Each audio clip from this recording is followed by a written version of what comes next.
우리 같이 고백합시다. 예수님이 나의 주인이십니다. 예수님이 나의 주인이십니다. 예수님이 나의 주인 되어서 예수 그리스도가 중심된 이 예배가 바로 하나님께서 찾으시는 이 예배자의 올바른 예배인 것입니다. 오늘 말씀입니다. 오늘 창세기 8장의 이 말씀에 이 하나님께서 홍수로 세상을 심판하셨는데, 오늘 말씀 가운데 보니까 이 노아와 그 가족들, 그리고 그와 함께 방주에 있던 자들만 이제는 이 방주에서 나오게 되어지고 살아남게 되어졌지요. 우리가 지난주에 말씀을 보았습니다. 창세기 이 7장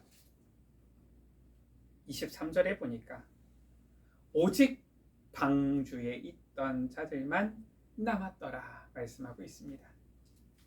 이것이 바로 창세기 6장부터 하나님께서 말씀하신 이 노아 홍수 심판에 대한 이 진행과 이제 그로 인한 결과, 그 상황이지요. 우리가 이 노아 홍수에 대한 부분이 창세기 지금 이 6장부터 7장 그리고 오늘 8장까지 이렇게 쭉 나옵니다. 실은 이 창세기 보면은 이 아담과 하와 창조 때부터 진행되어져는 이 보면은 기록 가운데에 노아 홍수에 대한 이 부분이 기록이 꽤 어떻게 보면은 긴 부분을, 많은 부분을 차지하고 있는 것을 볼 수 있지요. 우리가 간단하게는 하나님께서 저 네피림 시대에 사람들이 항상 악할 뿐임을 보시고서 홍수로 심판하셨는데 노아와 그 식구들, 방주에 있던 자들만 구원함을 받았다, 이렇게 간단히 알 수 있지만, 우리가 오늘 8장을 보면서 보니까 이 8장에 뭐가 나오느냐, 이 홍수 심판을 통하여서 이 온 세상이 이제 이 물로 완전히 가득 차게 되어졌는데, 이제 시간이 지나면서 물이 줄어들어서 언제 이제 이들이 방주에서 나왔다, 이렇게 되어져 있는 말씀이지요. 이걸 왜 기록하였습니까? 저도 말씀을 묵상하면서 준비하는 가운데, 그래, 이 말씀을 가지고서 또 무슨 내용을 전달할까? 이미 노아 홍수 가운데에서 실은 중요한 언약에 대한 부분을 다 전달한 것 같은데 라는 생각이 들면서, 그러나 하나님께서 또 성경 말씀 가운데 기록하신 것은 이유가 있지 않습니까? 생각하는 가운데 이런 부분이 있구나 라는 것을 또 저는 이제 은혜를 받게 되어져서 우리 여러분들과 함께 같이 말씀을 나누려고 합니다. 오늘 말씀의 제목이지요, 하나님의 시간표입니다. 첫 번째지요, 이 세상 만물을 창조하시고 이 세상 만물을 다스리시는, 이 세상 만물의 주관자가 되신 하나님께서는 시간표를 가지고 계시는 거예요. 우리가 항상 하나님의 시간표가 성경 가운데 나타나지만, 특히나 성경에 보면은 이 노아 홍수의 사건에 대해서도 구체적인 하나님의 시간표를 꼭 이렇게 쓰고 있습니다. 이것은 단순히 성경이 역사에 대해서 기록하겠다라고 해서 적어놓은 건 아니에요. 왜냐? 창세기를 처음 우리가 묵상할 때에도 말씀을 드렸듯이 성경은 역사가 기록되어져 있지만 역사책은 아닙니다. 창세기 우리가 보면은 역사에 대한 내용이 많은 것 같지만 성경은 항상 언약 중심이라는 것을, 바로 복음, 그리스도 중심이라는 것을 알아야 돼요. 그렇다면은 왜 이런 날짜들을 적어놨느냐, 우리가 살펴보면서 하나님의 시간표, 이것을 우리가 볼 수 있어야 되겠지요. 하나님께서는 이 세상 만물의 주관자가 되시면서 이 세상 만물을 다스리시는데 시간표를 가지고 계세요. 오늘 말씀해 보니까 우리가 좀 묵상할 것이 바로 어떤 시간표가 있느냐, 좀 앞에 부분을 가서 보면은 뭘 볼 수 있느냐, 노아에 대한 시간표가 있습니다. 하나님은 노아를 향한 시간표도 적어놨어요. 창세기 5장 32절에 보니까 노아는 500세 된 후에 셈과 함과 야벳을 낳았더라, 라고 말씀하고 있어요. 자, 노아가 500세 되어서 된 후에 세 아들을 낳았는데 보니까 이 시간표가 무엇이냐? 도대체 이걸 왜 기록했을까? 우리가 이 아담과 하와를 통하여서 이 가인과 아벨이 아니라 셋을 통해서 이어져 온 족보를 보았지요. 언약의 계보입니다. 언약의 족보예요. 그러면서 우리가 그 족보를 창세기 우리가 보면은 5장 가운데 쭉 봤었단 말이에요. 그러면서 무엇을 알았습니까? 하나님께서 언약을 가진 자를 통하여서 언약을 후대에게 전달하는 이러한 역할들을 하셨구나. 이걸 볼 수 있었죠. 지금 노아가 500세 된 후에 셈과 함과 야벳을 낳았다. 그 부분을 기록하였지만 중요한 것은 무엇이냐? 아브라함이 500세가 되어 이제 셈과 함과 야벳을 낳았는데 그 기간 동안에 정확한 언약을 전달받았고 전달할 수 있는 때가 되어졌다라는 거예요. 우리가 세상 살아가면서 사람이라는 이 존재가 보면은 조금 이 세상에 있는 다른 동물들, 짐승들하고 차이가 있지요. 가장 큰 차이는 영적 차이인데 그냥 저 일반 불신자들도 말하는 어떤 생물학적 면에서 차이가 무엇이냐? 보통 세상에서 있는 동물들은 그 짐승들 불과 2년, 3년이면은 이제 떼놓습니다. 알아서 자랍니다. 그런데 사람만큼은 좀 달라요. 사람은 보통 아무리 짧아도 일반적인 가정에서 보통 15년, 20년 품 안에 끌어안습니다. 길게는 요즘은 히키코모리라고 해가지고 이런 사람들 같은 경우는 그 부모들이 30년, 40년, 50년 된 자녀들도 실은 내놓지를 못해요. 왜냐? 이 자녀들이 나갈 생각을 안 합니다. 이러한 모습이지요. 이렇게 자녀들을 오랫동안 품 안에 안고 있는 이러한 한마디에서 저 불신자들은 인간도 동물이라고 하니까요. 이러한 동물은 없다 이렇게 표현을 합니다. 좀 다르지요. 왜 이렇게 사람만 자녀들과 아무리 짧아도 15년 정도는 돼요. 부모님이 갑자기 일찍 돌아가셔서 고아원에 갔다가는 원하지 않는 이러한 독립인데 보통 일반적으로 독립한다 그러면 보통 아무리 짧아도 부모들이 거의 16년은 자기 품 안에 끼고 있습니다. 아무리 초등학생들이 사춘기가 왔다 그래도 거의 중학생들 될 때까지는 거의 부모님의 절대적인 영향력 하에 있지요. 왜 이렇게 긴 시간 동안 부모와 같이 함께 하면서 부모의 영향을 받아야 되느냐? 오늘 성경 말씀을 통해서 묵상하는 가운데 보여져요. 이유는 딱 한 가지입니다. 복음의 언약을 전달하도록. 이거 모르니까 불신자들은 서로 자녀들과 같이 있다가 뭘 해야 될지 모르고 싸우고 사춘기가 오고 그러는 거예요. 성경에는 사춘기가 없습니다. 왜냐? 언약 전달해야 되는데 무슨 사춘기가 있습니까? 근데 이걸 모르니까 자녀들을 어떻게 키워야 될지 모른다. 얘네들 마음은 어떨까?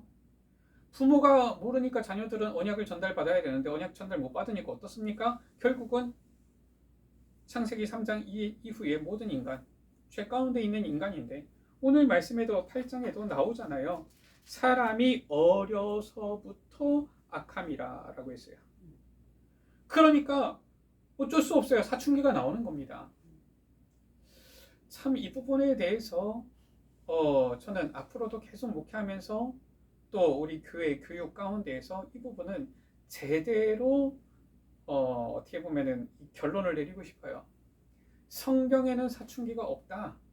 저는 제대로 결론을 내리고 앞으로 또 이 부분을 전달하기를 원합니다. 이유는 그거예요. 하나님께서 부모를 부모 되게 하시고 자녀를 주시고 자녀들과 함께 아무리 짧아도 15년, 20년 함께 하신 것은 언약을 전달하도록 하기 위함인데 그거 모르니까 결국은 자녀 문제, 가정 문제 오는 것이다. 저는 그렇게 봅니다. 지금 노아가 500세가 되어졌다. 셈과 함과 야벳을 낳았다. 노아를 향한 시간표예요. 노아는 보니까 정확한 언약을 전달받은 겁니다. 아브라함을 통하여서, 셋을 통하여서, 그리고 쭉 내려서 에녹을 통하여서, 무드셀라를 통하여서, 그리고 아브라함까지. 지난번에도 말씀드렸지요. 무드셀라가 언제 죽었느냐? 노아 홍수가 일어나던 해에 죽었어요. 그러니까 그때까지 이 노아는 태어나서부터 무드셀라 할아버지를 어떻게 보면은 만났고 언약을 전달받았다라는 거예요. 생각해 보세요. 500년 훈련 받았다. 예수님의 제자들은 3년 따라다녔는데 500년 훈련 받았다. 어떻습니까? 확실한 겁니다. 확실한 거예요. 누가 뭐라 그래도 확실한 겁니다. 바로 노아에 대한 시간표예요. 그러니까 창세기 6장 9절에서 10절이지요. 이것은 노아의 족본이라. 노아는 의인이요 당대 완전한 자라. 그가 하나님과 동행하였으며. 언약 전달받았다라는 거예요. 이 언약 전달받은 확실한 가운데 거하고 있다라는 거예요. 그러면서 10절에 새 아들을 낳았으니 셈과 함과 여빗이라. 이제는 새 아들에게 올바른 언약을 전달할 수 있는 준비가 되어졌다라는 겁니다. 그때 하나님께서 이제는 말씀하시는 거예요. 내가 심판하겠다. 아무 때나 심판하시는 게 아닙니다. 홍수로. 하나님께서는 기분 나쁘니까 야 이렇게 하겠다. 기분 내키니까 이렇게 하겠다. 이게 아니에요. 다 시간표가 있는 거예요. 심지어 이 세상 홍수로 심판할 때에도 이 언약을 전달할 자가 누구냐? 노아 보시고 노아의 시간표도 계산하신 겁니다. 그리고 홍수로 심판할 때에도 홍수로 심판하는 시간표가 나오지요. 그냥 하시지 않습니다. 이 홍수로 심판하시는 것도 오늘 말씀에 실은 성경에 보니까 요렇게 되어졌구나. 이게 나오는 겁니다. 창세기 7장 6절이지요. 홍수가 땅에 있을 때 노아가 600세라라고 했어요. 완전히 이제 언약으로 훈련되어졌는데 그리고 나서 이제 보니까 100년이 더 지나서 600세가 되어진 겁니다. 그때 이제 하나님께서 홍수를 심판하시는 거예요. 7장 4절이지요. 지금부터 7일이면 말씀하고 있습니다. 거기다가 또 7일 동안 이제 준비 기간도 주십니다. 내가 40주야를 땅에 비를 내려서 내가 지은 모든 생물을 지면에서 쓸어버리리라. 준비 기간도 7일 나오지요. 그러면서 비가 내리는 기간도 말씀하십니다. 40주야를 말씀하고 있지. 창세기 17장 10절에서 12절 말씀입니다. 7일 후에 홍수가 땅에 덮이니. 이제 홍수가 이제 땅에 덮이기 시작하는데 비가 내리기 시작하는데 그때가 언제냐? 노아가 600세 되던 해 둘째 달 곧 그 달 11의 날이라. 이 노아가 600살 그리고 한마디에서 우리가 그냥 쉽게 이해하면 2월 17일 이때부터 이제 비가 쏟아진 것이지요. 그날에 큰 기쁨의 샘들이 터지며 하늘의 창문들이 열려 말씀하신 대로 40주야를 비가 땅에 쏟아졌더라. 시간표가 나옵니다. 홍수로 심판하시는 이 시간표 쭉 나와요. 40주야를 비가 땅에 내리기 시작했는데 이 땅에 얼마 동안 이 세상이 물로 가득했느냐? 7장 24절에 보니까 물이 150일을 땅에 넘쳤더라 라고 했어요. 5달입니다. 5달 동안 온 세상에 물로 완전히 다 뒤덮인 거예요. 5달 짧은 것처럼 보이지만 또 5달 절대 짧지 않은 시간이지요. 이런 시간표도 나옵니다. 그래서 하나님께서 모든 것을 다 보면은 즉흥적으로 그냥 심심하니까 내가 하고 싶은 대로 내키는 대로 이렇게 하시는 것이 아니라 다 하나님의 시간표 속에 하나님은 다 그의 계획을 가지시고 미리 말씀하시고 미리 예정하시고 미리 하나님께서는 그 택한 자 의인에게 하실 일을 알리시고서 이루시는구나, 이걸 볼 수가 있죠. 그리고 이제는 이 홍수로 심판하실 뿐만 아니라 회복되어지는 시간표, 물이 이제 점차 줄어들고 이제는 다른 생물들은 다 죽지만 방주 안에 있는 노아와 그 가족들과 모든 방주 안에 있는 생물들은 이 구원받는 시간표도 나오지요. 우리가 오늘 8장 1절에서 5절 가운데 보니까 어떻습니까? 이 홍수로 하나님께서 심판하시는데 3절에 보니까 150일 후에 물이 이제 줄어들기 시작하고, 심판 후에 5달이 지나서 물이 줄어들기 시작하고, 그리고 4절에 보니까 7째 달 곧 그 달 11의 날에 방주가 아라랏산에 머물렀으며, 쉽게 얘기해서 7월 17일에 방주가 이제 아라랏산에 걸린 거예요. 5절 가운데 보니까 물이 점점 줄어들어 10째 달 곧 그 달 초하룻 날에 산들의 봉우리가 보였더라. 쉽게 얘기하면은 10월 1일에 이제 산들의 봉우리가 이제 보이기 시작하는 겁니다. 물이 줄어들어서. 그러니까 지금 5달 동안에는 아예 산들의 봉우리도 안 보일 정도로 물이 가득했고요. 지금 이제 이 2월 17일에 이 비가 내리기 시작했으니까 지금 이제 10월 1일이니까 거의 한 7개월 반, 보름 지나서 한 8개월쯤 지나고 나서 이제 드디어 이제 산봉우리들이 겨우 보이기 시작하는 겁니다. 그리고 6절에 보니까 어떻습니까? 40일을 지나서 40일을 지났으니까 이제 11월 한 중순쯤 되겠지요. 그때에 이제 까마귀를 내놓았는데, 까마귀는 물이 땅에서 마르기까지 왕래했고요. 또 비둘기를 내놓았지요. 그랬더니 비둘기가 다시 돌아오는 겁니다. 10절입니다. 또 7일을 기다려라고 했어요. 40일을 지나서 또 7일을 더 지난 겁니다. 비둘기를 내놓았더니 감람나무 잎사귀를 물어온 겁니다. 또 7일을 기다려라고 했어요. 이제 한 11월 말쯤 되겠지요. 비둘기를 또 내놓으니까 어떻습니까? 다시는 그에게로 돌아오지 아니하더라. 지금 2월 17일에 비가 오기 시작했는데 한 11월 말쯤 되어지니까 이제 거의 보니까 이제 한 9개월 정도 지금 이제 지났는데도 아직까지도 이 사방에 물이 많은 거예요. 산들이 이제 보이기 시작하고 겨우 감람나무 잎사귀가 이제 나오기 시작하는 거지요. 13절입니다. 601년 첫째 달 곧 그 달 초하룻 날에 하만에서 601년 1월 1일이지요. 땅 위에서 물이 거친지라라고 했어요. 이제 땅에서 이제 물이 이제 어느 정도 거쳐서 땅들이 이제 바닥들이 조금씩 보이기 시작하는 거고요. 그리고 14절에 둘째 달 21의 날에 땅이 말랐더라. 이제 601년 2월 27일에 이제 땅이 드디어 말라가지고 이제 사람들이 다닐 수 있는 땅이 되어진 거예요. 얼마나 걸렸어요? 1년하고도 열흘 지난 겁니다. 이게 바로 하나님의 시간표예요. 우리가 잘 알아야 됩니다. 뭐냐?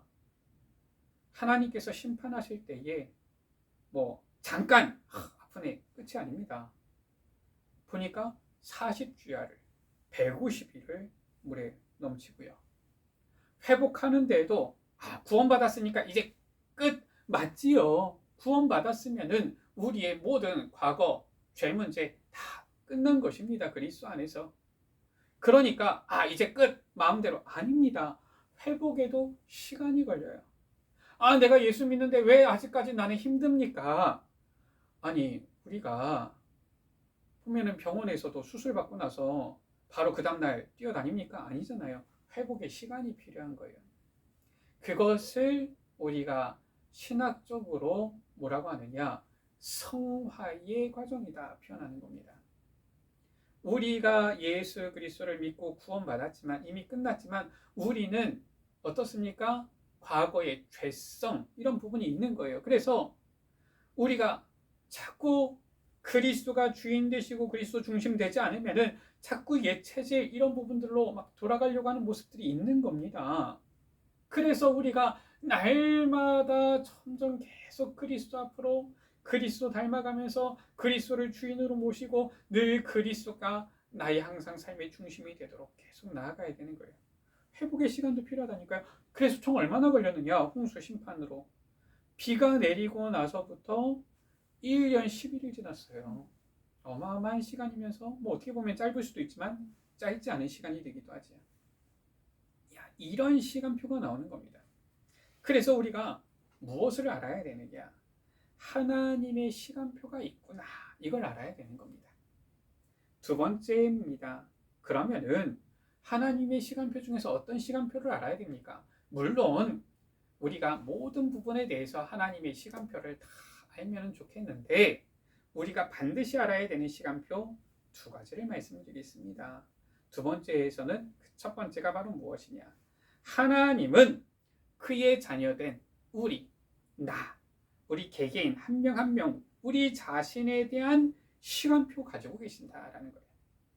그리고 세 번째 대지가 무엇이냐? 하나님께서는 우리에 대한 시간표를 가지실 뿐만 아니라 우리를 통하여서 이루실 세계복음화에 대한 시간표 가지고 계신다는 거예요. 그래서 이 두 번째 대지에서 우리는 먼저 생각할 것이 하나님은 나에 대한 시간표를 가지고 있구나. 이것을 우리가 확인해야 되겠지. 요한복음 3장 16절입니다. 하나님이 세상을 이처럼 사랑하사 독생자를 주셨으니 이는 그를 믿는 자마다 멸망치 않고 영생을 얻게 하려 하심이라 라고 했어요. 잘 알아야 됩니다. 하나님이 세상을 이처럼 사랑해서 독생자를 주셨는데 그러면은 모든 사람을 구원하겠다 이게 아니라 뭐라고 했습니까? 믿는 자마다 라고 했어요. 이걸 알아야 돼요. 예수 그리스도는 모든 사람을 구원하시기 위해서 이 땅에 오셨지만 그러나 예수 그리스도를 믿는 자에게만 구원이 임하는 것입니다. 그래서 정확하게는 우리 장로교는 그렇습니다. 장로교회 교리는 그래요. 하나님께서 예수 그리스도는 모든 사람이 구원받을 수 있는 구원자로 보내셨지만 그리스도께서 행하신 구원 사역은 믿는 자들을 위해서만 주신 것입니다. 쉽게 얘기하면 불신자를 위해서 예수님께서 하나님께서 멸망 가운데서 죽을 자들, 영원히 불신자로서 죽을 자들을 위해서 예수님께서는 죽으신 게 아니란 말이에요. 그들을 위해서 예수님께서 오신 것은 아니라 그 말이에요. 좀 잔인하게 들립니까? 그러나 우리 장로교 교리는 그래요. 그게 바로 예정론입니다. 하나님께서는 나를 사랑하시고 구원하시기로 예정하신 거예요. 그러면은 하나님께서 알아서 구원하실 텐데 우리가 전도 안 해도 되겠네. 그게 잘못된 겁니다. 그게 사람들이 오해하는 부분이에요. 우리가 실은 가지고 있는 이 예정론은 무엇이냐? 하나님께서 구원하시기로 작정된 자를 예정하셨는데 그러면 우리는 어떻게 그 예정론을 받아들여야 되느냐? 누가 예정된 자인지 모르기 때문에 우리는 힘써 복음을 전해야 되는 거예요. 그게 예정론입니다. 그래서 정확하게는 무엇이냐? 구원받은 우리, 또 앞으로 구원받을 자들, 하나님께서 구원하실 자들, 이들을 사랑하시고 구원하시기로 예정하셨다라는 거예요. 그 가운데 누가? 내가 있는 겁니다. 나를 사랑하시고 나를 구원하시기로 예정하신 거예요. 그래서 에베소서 1장 4절 5절 가운데 보니까 창세전부터 그리스도 안에서 우리를 택하셨다. 아무나 구원받아라. 물론 맞습니다. 우리 교회에서 보통 보면은 아무나 오세요, 누구든지 오세요 그렇습니다. 그거는 우리가 표현할 때 그런 것이지 하나님께서도 아무나 와라, 누구든지 와라 하지만 하나님께서는 구원받는 자들을 택하셨다라는 거예요. 언제부터? 창세전부터. 우리로 그 사랑 안에서 그 앞에 거룩하고 흠이 없게 하시려고 그 기쁘신 뜻대로 우리를 예정하사라고 했어요. 우리를 이미 정하신 것입니다. 예수 그리스도로 말미암아 자기의 아들들이 되게 하셨다라고 말씀하고 있죠. 예레미야 1장 5절입니다. 내가 너를 모태에 짓기 전에 너를 알았고 라고 했어요. 이 어머니 복중에 짓기 전부터 우리를 아시고 내가 배에서 나오기 전에 너를 성별하였고 우리를 구별하시고 너를 여러 나라의 선지자로 세웠노라. 우리를 택하여서 부르셨다라는 거예요. 얼마나 은혜입니까? 바로 하나님은 우리 자신, 나에 대한 시간표를 가지고 계신다. 그리고 우리에게 누구를? 구원자 예수 그리스도를 보내어 주신 거예요. 마태복음 1장 21절에 아들을 낳으리니 이름을 예수라. 그분이 누구십니까? 마태복음 16장 16절에 주는 그리스도시요 살아계신 하나님의 아들이십니다. 그분이 우리의 근본 문제, 죄 문제를 하나님 떠난 문제를, 저 악한 사탄의 문제를 해결하신 참 제사장, 참 선지자, 만왕의 왕 그리스도가 되신 거예요. 그리스도가 누구냐? 이 세 가지 그리스도의 삼중직 신학교에서 배우거든요. 이 세 가지 일을 하신 분이에요. 요한복음 1장 12절이지요. 영접하는 자 곧 그 이름을 믿는 자들에게는 누구를 영접합니까? 예수님을 영접하는 거예요. 꼭 그 이름을 믿는, 그 이름 믿는다. 무슨 말입니까? 예수님을 믿는 거예요. 예수님이 바로 그리스도이심을 믿는 겁니다. 믿는 자들에게는 하나님의 자녀가 되는 권세를 주셨다. 이렇게 우리를 향한 시간표를 가지고 계신 거예요. 그리고 또 어떤 시간표를 갖고 계십니까? 요한복음 14장 16절 17절이지요. 예수님께서 말씀하셨어요. 내가 아버지께 구하겠으니 그가 또 다른 보혜사를 너희에게 주사 영원토록 너희와 함께 있게 하리니 라고 했어요. 그는 너희와 함께 거하시며 또 너희 속에 계시겠습니다. 바로 성령을 우리에게 보내어 주시겠다. 우리가 예수님을 마음속에 모십니다. 예수님 나의 주인 되세요. 그러면 예수님이 나의 주인 되는 겁니까? 물론 맞습니다. 삼위일체 하나님이시기 때문에. 그러나 구체적으로 신학적으로 따지자면 물론 신학 공부하는 시간은 아니지만 그래도 우리가 신앙생활하면서 삼위일체에 대한 부분을 우리가 알고 있기 때문에 조금 어떻게 보면 신앙생활을 오래 했다라고 하면 이 정도는 우리가 고백할 수 있어야 되죠. 우리가 예수 그리스도를 믿고 우리 마음의 주인으로 영접할 때에 우리 안에 성령께서 임하시는데 주님께서는 성령으로 우리와 함께 하시는 거예요. 왜냐? 삼위일체 하나님이시기 때문에 성령 하나님이십니다. 그래서 보면은 성부 하나님께서는 보좌에 계시고요. 성자 예수 그리스도께서는 승천하셔서 하나님 보좌 우편에 계시고요. 성령 하나님께서는 지금 믿는 자 속에 함께하사 역사하시는데 그러나 성부, 성자, 성령 하나님은 한 분 하나님이시고요. 각각의 위가 있지만 함께 하시는 것이에요. 그러니까 예수님은 정확하게 말하면은 100% 육신을 가지신 분이시고 또 100% 하나님이신데 아니 우리가 예수님을 안에 모십니다. 그러면은 육신을 가지신 주님께서 우리 뱃속에 다시 들어오시는 겁니까? 그렇게는 안 되잖아요, 우리가. 그러나 성령으로 함께 하신다. 그 말이에요. 그래서 예수님께서는 믿는 자 속에 성령으로 함께 하시고요. 그게 이제 구원받은 자들에게 실은 주신 은혜면서 우리가 누릴 축복이지요. 그리고 우리에게 정말 큰 축복 주셨는데 그게 바로 무엇이냐? 우리가 구원받은 것만도 감사한데 이제는 빛 되신 그리스도를 전하는 그리스도의 증인으로 우리를 삼으시는 거예요. 베드로전서 2장 9절 말씀이지요. 너희는 택하신 족속이요 왕같은 제사장들이요 거룩한 나라요 그의 소유가 된 백성이니. 저는 이 말씀 참 묵상할 때마다 감사한 것이 내가 과연 이렇게 불릴 만한 자인가 생각해 보면은 절대 그렇지 않아요. 왜냐? 택하신 족속, 선택받은 자들 이스라엘 민족이거든요. 왕같은 제사장들, 왕같은 제사장은 그리스도께만 해당되어지는 표현이지요.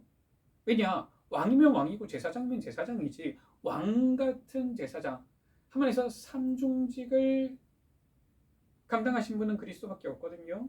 근데 왕같은 제사장들이요 그리스도의 반열로서 세움 받은 자들이다라는 거예요. 우리가 그리스도는 아닙니다. 절대. 우리가 그리스도 하게 되면 이단됩니다. 우리는 절대 그리스도는 아니에요. 그러나 예수님께서 말씀하셨잖아요. 너희는 내가 한 것보다 더 큰 일도 하게 되어질 것이다. 무슨 말이냐? 그리스도께서 첫 열매가 돼서 우리가 나중 열매가 되게 하셨는데 한마디면서 그리스도께서 우리에게 그리스도의 일을 할 만큼 그 축복을 우리에게 주셨다는 거예요. 얼마나 귀한 축복입니까? 거룩한 나라요 라는 거예요. 거룩한 나라 뭡니까? 하나님의 나라잖아요. 우리가 어떻게 하나님의 나라입니까? 그런데 우리를 하나님의 나라 유업일을 이을자로 삼으셨다라는 거예요. 양자의 영을 하나님께서 양자의 영을 주셨다라는 거예요. 그의 소유가 된 백성이니 하나님의 소유된 하나님의 백성. 이야, 묵상할 때마다 너무나도 큰 은혜예요. 큰 축복이에요. 왜 이런 축복을 주셨습니까? 이는 너희를 어두운 데서 불러내어 그의 기이한 빛에 들어가게 하신 이에, 빛으로 우리를 들어가게 하셨어요. 그러니까 어떻습니까? 빛을 보고 빛을 체험하고 빛을 누리는 자 행복하지요. 야, 그 아름다운 덕을 뭘 설명하겠습니까? 하나님 아름답습니다. 요구하겠습니까? 내가 빛으로 오니까 너무 행복하다. 예수 그리스도 때문에 하나님의 은혜로. 이거 아닙니까? 그 빛을 선전하는 자로 선포하게 하려 하십니다. 빛을 선전하는 자로 우리를 부르셨다라는 거예요. 그래서 사도행전 1장 8절에 오직 성령이 임하시면 너희가 권능받고 땅끝까지 이르러 내 증인이 되리라. 이 빛을 증거하는 그리스도의 증인으로 삼으셨다. 이게 바로 하나님께서 나에 대한, 우리에 대한 시간표다. 얼마나 감사합니까? 이 하나님의 시간표가 있는 거예요. 나에 대한 시간표를 우리가 보았다라면은 이 시간표 속에서 하나님께서 우리에게 주신 중요한 시간표가 또 보이지요. 그게 바로 무엇입니까? 물론 하나님의 시간표, 이 세상 만물을 움직이시는 여러 가지 시간표가 있지만 지금 중요한 두 가지를 보고 있는데, 그 두 번째가 세 번째 우리 대지지요. 바로 세계복음화에 대한 시간표예요. 그래서 세 번째 대지가 하나님은 세계복음화에 대한 시간표를 가지고 계시는 겁니다. 자, 어떤 시간표입니까? 마태복음 24장 14절에 말씀하셨어요.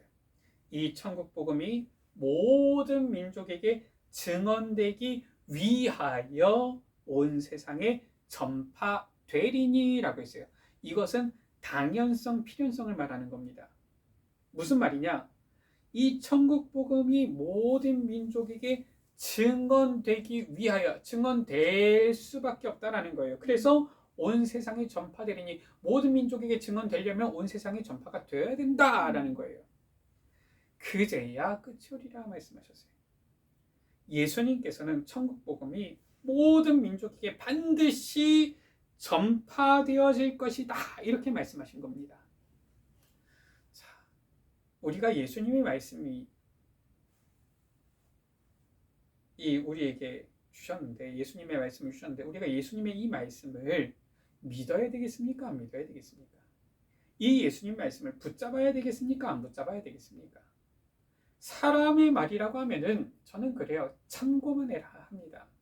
사람의 말이라면은 아무리 좋은 말이라도 분별할 수 있어야 돼요. 내가 듣고 확인해야 됩니다. 아무리 저 사람이 확신을 가지고 열변을 토하고 막 진짜라고 해도 우리가 제대로 알아보고 내가 확신을 가질 때까지 알아보는 것이 중요해요.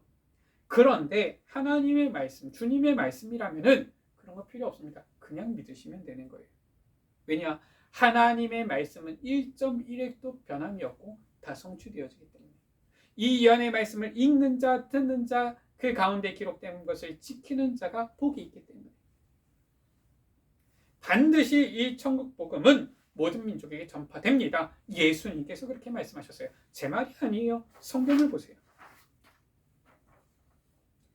자, 예수님께서는 반드시 이 천국 복음이 모든 민족에게 전파될 것을 말씀하셨는데, 그래서 예수님께서 주신 말씀입니다.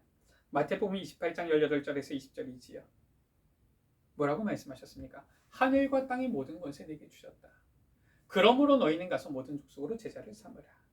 아버지와 아들과 성령의 이름으로 세례를 베풀고 내가 너희에게 분부한 모든 것을 가르쳐 지키게 하라. 그러면서 말씀하셨어요.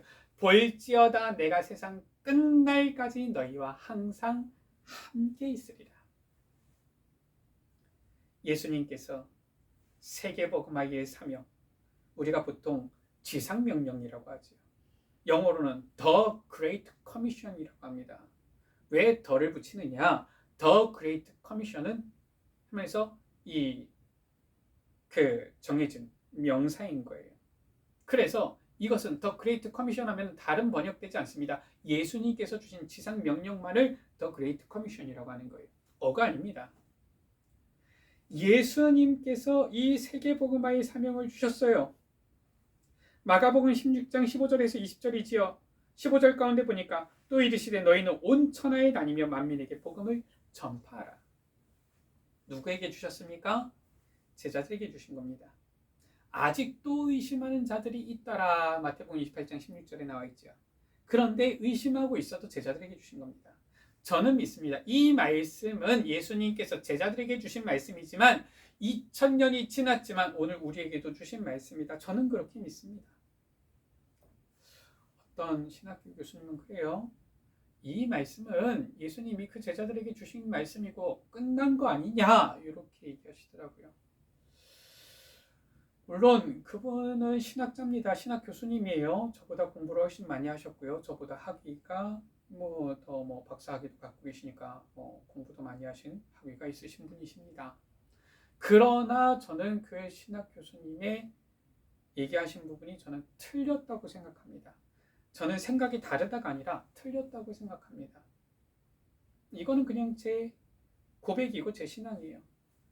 예수님께서 제자들에게 주신 끝난 말씀을 굳이 성경에 기록해가지고 우리로 하여금 보게 하십니까? 그럴 것 같으면 우리가 볼 필요가 없잖아요. 근데 이 성경 말씀은 무엇입니까? 하나님의 말씀이에요. 지금도 살아 역사하는 하나님의 말씀입니다. 그렇다면 저는 믿습니다. 예수님께서 제자들에게 주신 이 사명은 오늘 나에게, 우리에게도 주신 사명이다. 저는 그렇게 믿습니다.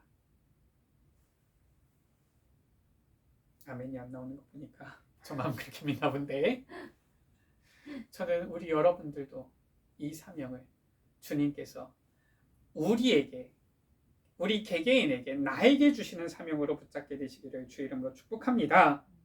그리고 하나님께서는 세계복음화에 대한 시간표를 가지고 계시는데 이 세계복음화 되어지면 어떤 일이 일어납니까? 예수님께서 말씀하셨어요. 반드시 이 24장 마태복음 24장 14절 가운데 이 복음이 모든 민족 온 세상에 전파되면 그제야 끝이 오리라 말씀하셨습니다. 모든 민족에게 복음이 전파되면은 예수님이 다시 오시는 거예요. 그것을 가리켜서 우리는 재림이라고 합니다. 아직 예수님 재림 안 하셨어요. 이단들, 사이비들 특징 뭡니까? 보니까 예수님이 다시 왔다 이렇게 합니다. 누가 예수다, 누가 예수다 막 이렇게 얘기합니다. 근데 예수님 아니잖아요. 죽었잖아요. 저 안상홍이지요. 그 지네들 보면은 하나님, 이 예수님이 곧 하나님이신데 제대로 믿지도 않으면서 뭘 하나님의 교회라고 쓰는지 모르겠어요. 자기가 부활한다 했는데 보니까 어떻게 됐습니까?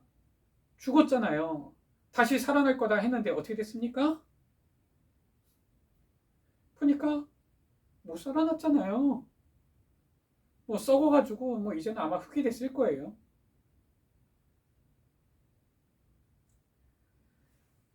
예수님께서는 말씀하셨어요. 이 천국 복음이 모든 민족 전파된 그 후에 다시 오신다.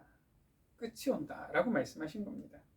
그때 예수님께서 다시 오시는 거예요. 어떻게 오십니까? 사도행전 1장 10절에서 11절이지요. 예수님께서 하늘로 올라가신 그대로 온다라고 말씀하고 있어요. 제자들이 예수님께서 하늘로 가시는 것을 보고 있는데 흰 옷 입은 두 사람이 그들 곁에 서서, 아마 천사들이겠지요. 이르되 갈릴리 사람들아 어찌하여 서서 하늘을 쳐다보느냐? 너희 가운데서 하늘로 올려지신 이 예수는 하늘로 가심을 본 그대로 오시리라 하였느니라 말씀하고 있어요. 요한계시록 22장 20절입니다. 이것들을 증언하신 이가 이르시되, 누굽니까? 하나님이잖아요. 예수님이잖아요. 내가 진실로 속히 오리라 하시거늘 아멘. 주 예수여 오시옵소서. 예수님께서 언제 오시느냐? 그 때와 시기는 알지 못한다라고 했어요. 아버지만 아신다라고 했어요. 그러나 힌트는 있습니다. 모든 민족 땅끝까지 이 복음이 증거되어지면 그때 예수님 오십니다. 말씀을 마칩니다. 하나님의 시간표가 반드시 있어요.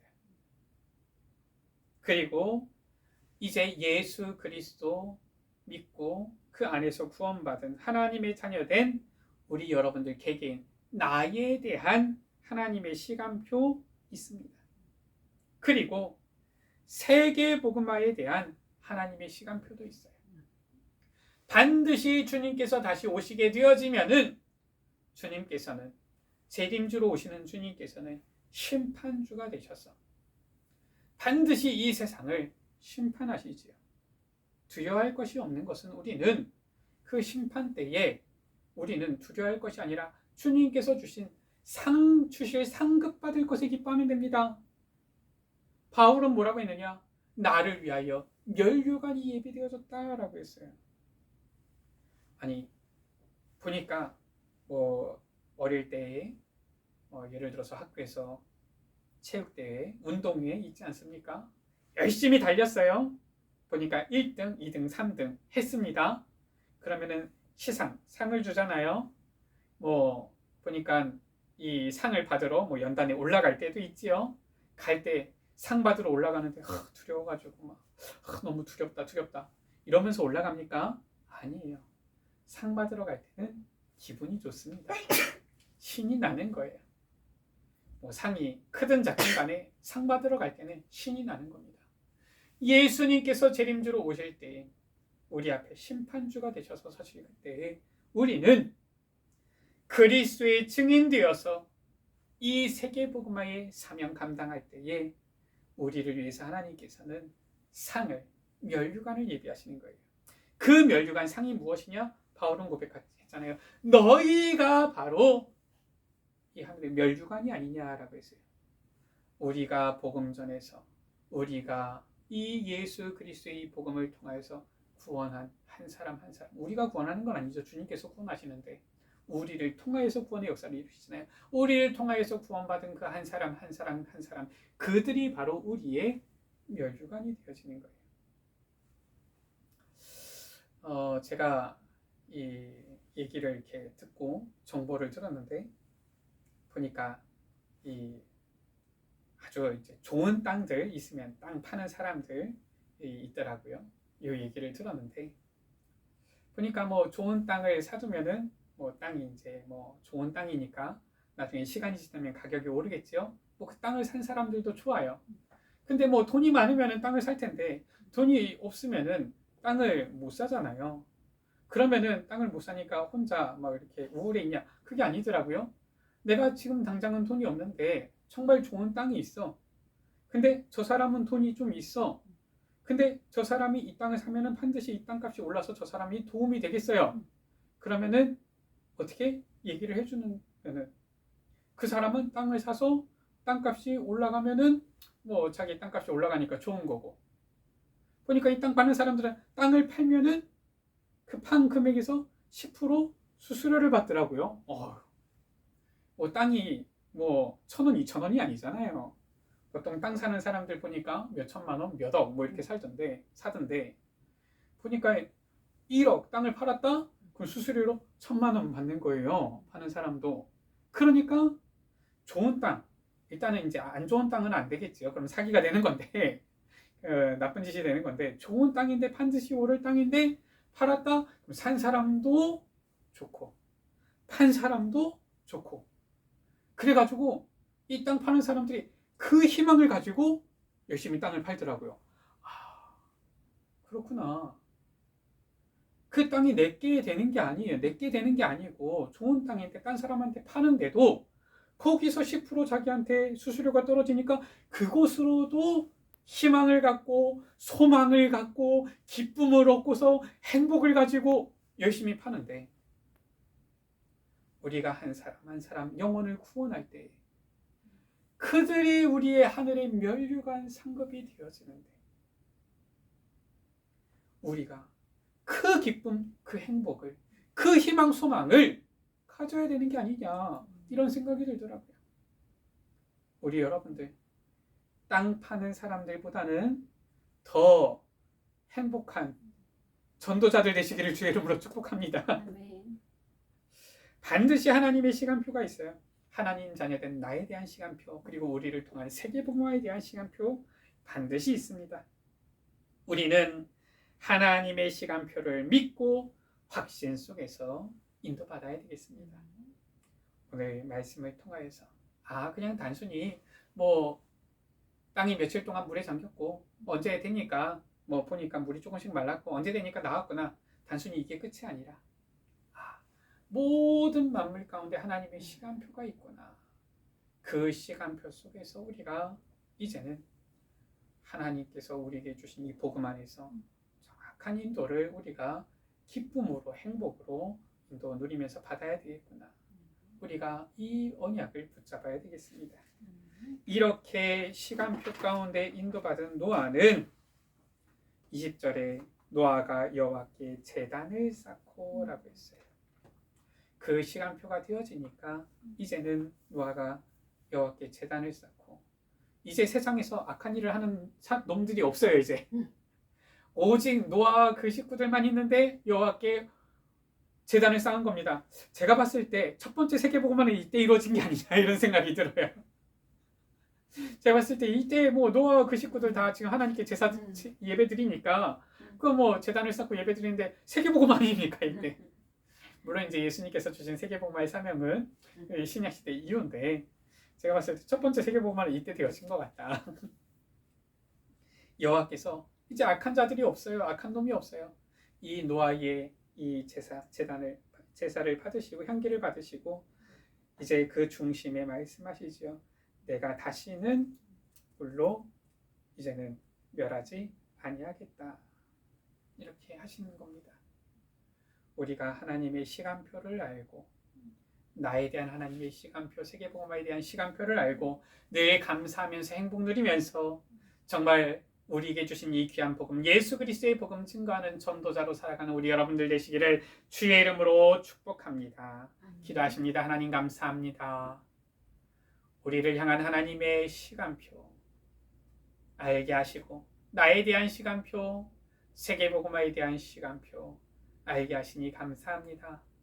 하나님께서 이 세상 만물을 움직이시며 시간표에 따라서 역사하시는데 우리에게 이 시간표를 미리 알게 하셨사오니 우리를 사랑하시고 구원하신 것 감사하면서 나를 향한 시간표 가지고 계신 것 늘 감사하고 기뻐하면서 이제는 주님께서 이루실 그 세계복음화의 시간표 우리의 마음속에 담고 오직 복음 속에 거하며 그리스도의 복음만 증거하는 전도자로 살아가도록 은혜 베풀어 주옵소서. 우리 구주 예수 그리스도의 이름으로 기도드립니다. 아멘.